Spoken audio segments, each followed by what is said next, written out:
despite Ukraine not being added to NATO, NATO was still building up military capacity in Ukraine. And the point of that was to eventually attack Russia and eventually probably add Ukraine to NATO, which they kept floating. How many doing? But how many NATO troops did we have in Ukraine? It is thousands. Not NATO troops. Sorry, they were training Ukrainian troops to be NATO interoperable. Okay, so that they could launch military operations alongside NATO, which, as Angela Merkel said, would give them the ability to attack Russia. It's a very different... Use Ukraine alongside NATO troops to attack Russia. Okay, so hold on.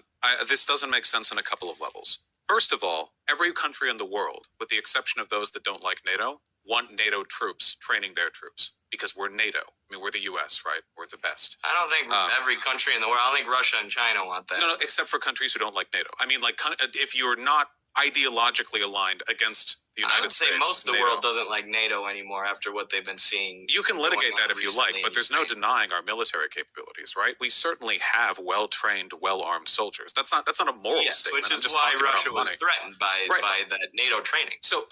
So NATO training Ukrainian troops. The reason that Ukrainian troops were being trained was because somebody started a war in the Donbass, and Ukraine, because it's at least it was a poor country, didn't have soldiers to fight against it. That's one of the reasons the Azov battalion grew to the prominence that it did. You have these like ultra-nationalist, like blood and soil types who form militias because Ukraine literally has no organized military to fight in the Donbass. Now, obviously, that doesn't make what they're doing right. I mean, I'm glad they're fighting against Russian aggression, but I don't agree with them being ethno-nationalists. Do you really think the people of the Donbass were about to march into Western Ukraine and start attacking them? No, I think they were trying to secede with East Ukraine, which they did. That's what they tried to do. They had Yeah. So you just said that these groups didn't have a lot of power in Ukraine, these ethno-nationalist groups.